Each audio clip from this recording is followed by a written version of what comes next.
Hi, my name is Jenny Grainger, and this is the first of my video blogs about my midlife gap year. I'm going to be recording one of these blogs every week throughout the next year, and I'm hoping that they're going to inspire you to maybe make some changes in your life, that they're going to be a bit of fun, but also educational as well, because each week, obviously, as I go through this gap year, I'm going to come up against some challenges, and I want to share those challenges with you. I want to be really honest about what's going on with me and how I'm dealing with things, and really I'm hoping that, as I say, they'll inspire and educate and inform and give you some ideas about how you might be able to make some positive changes in your life as well. It doesn't mean you've got to take a gap year. But you might decide to do something a bit different for yourself in the years to come. So I thought I'd start off by telling you a little bit about myself. As I said, my name's Jenny. I'm a life coach and a business owner, and I work here in Northern Ireland. I'm a mum. I have a beautiful grown-up daughter called Georgia who's 18. I have 4 adult stepchildren who live in Dublin. I have a wonderful partner, Owen, who is an amazing man, and I'm very, very blessed to share my life with him and spend my life with him. And he's very much part of this journey.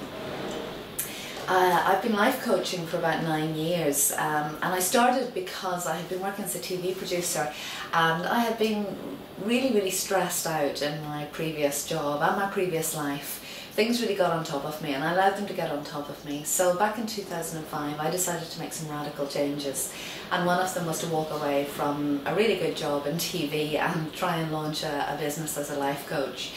And I suppose for the last 9 years, life coaching and the work that I've been doing and various other things have helped to support me and my daughter as we've gone along on our lives. It's been an amazing journey, and at that stage back in 2005 I really had to face my own fears. I really had to feel the fear and do it anyway. Sorry, it's a bit windy here today. It's blowing a gale in Northern Ireland, so I hope it's not too off-putting. But yeah, I really had to feel the fear and do it anyway. I left my job. I had no safety net financially. I had just literally qualified as a life coach, so I had no idea whether people were going to come to me, whether I'd have any clients.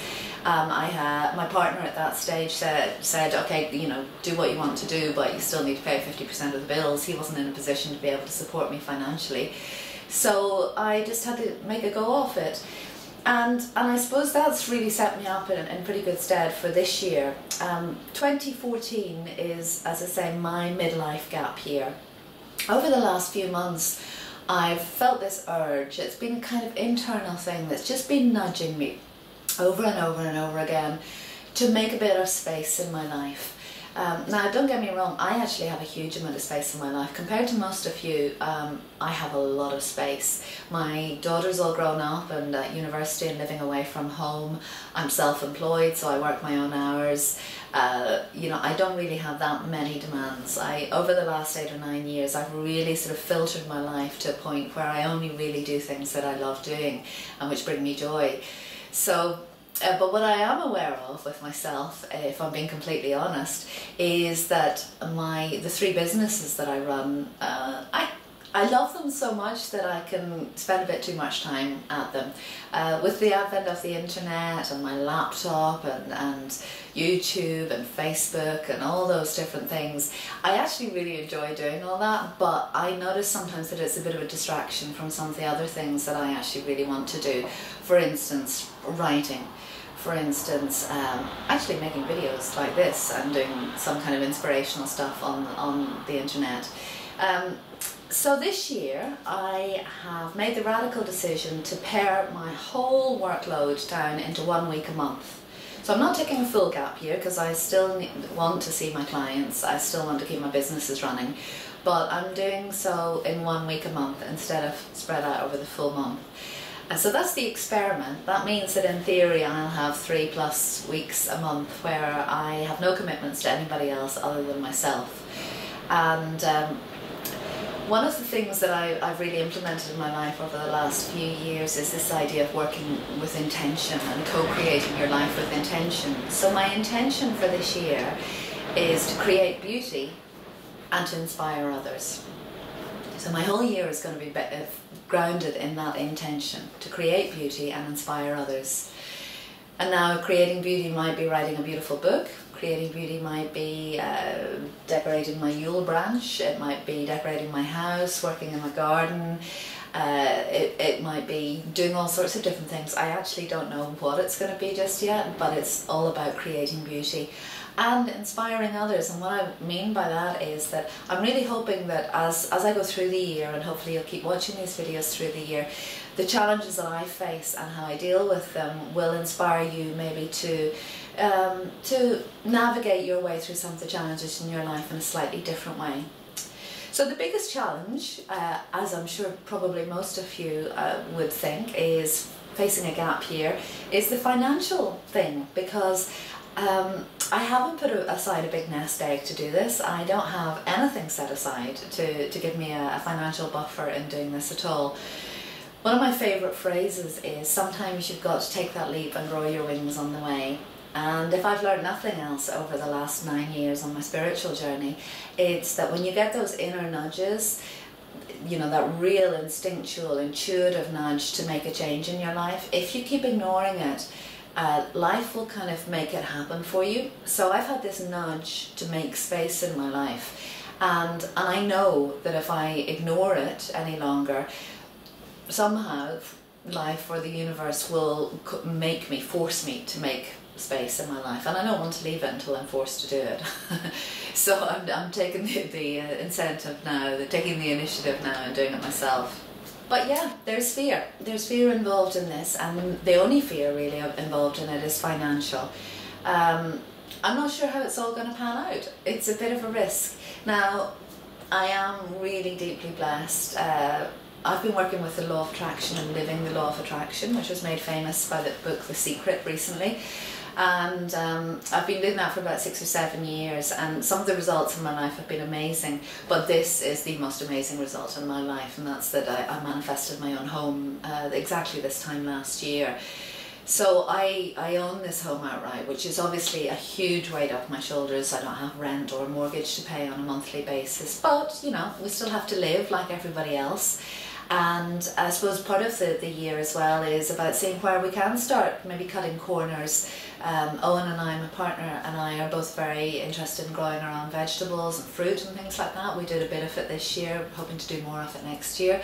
So we're looking at ways that maybe we can be more self-sustainable as well, to cut back on a few of the costs, you know, those things that we don't even think about in terms of our spending. But above and beyond that, I don't really have a financial plan, so that seems completely insane, and yes, it may well prove to be insane, I don't know. But what I do know is I've got to do this, I'm going to give it a go, I'm going to have a bit of fun doing it. One of the things that I am really interested in at the moment is that in our journey through life, it's not really about the destination, it's not about getting anywhere. You know, for years and years and years I set goals, and I was like, when I achieve this, then I'll be happy. You know, when I lose 2 stone in weight, then I'll be happy. When I have my own home, then I'll be happy. When I have the perfect job, then I'll be happy, etc., etc. And all of those things are all based in the future. What I'm really trying to explore within myself now is that it's not about what happens in the future, it's not about the goal, it's actually about here and now. And as far as I'm concerned, my only job right now in my life is to be happy now. So I'm going to give this a go and see if making space in my life, cutting back my workload, being more disciplined with myself about the internet and emails and all that invasive stuff that comes into my day-to-day life. I'm going to be more disciplined about that, and I'm going to see whether, if I do all that, I don't know what might arise. I don't know what creative impetus might arise. I might find a whole new career and a whole new passion that I don't know about. But what I do know is it's fun, it's exciting, I feel alive, I feel kind of excited about it all, as I say, and it's really about the adventure for me right now, rather than putting it off until I'm 55 and can retire on some kind of pension, or 65 and retire on some type of pension. This is about living here right now and enjoying it. So I do hope that you'll subscribe to my YouTube channel, which is Fresh Start Coaching. Or you can follow me on Facebook, just Jenny Grainger. Come along and ask to be my friend, and I'll introduce you there. Or you can look up Fresh Start Coaching on Facebook as well. And through those means, if you follow me there, I'll keep you up to date as the year goes on, and put up a little video blog like this every so often. Fear, as I've mentioned earlier on, is a big thing at the moment. So really my biggest tip for myself at the moment in terms of dealing with the fear of what might happen financially throughout the next year is that right now, here, today, all my financial needs are met. The bills are paid, there's food in the fridge through there, you know, there's petrol in the car, I've got a roof over my head. So right here, right now, all my financial needs are met.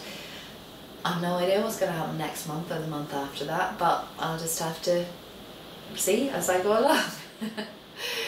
So I hope you have a very, very happy Christmas, and I hope that you'll tune in for the rest of the year and see how I get on, and may 2014 be a magnificently happy year for you as well.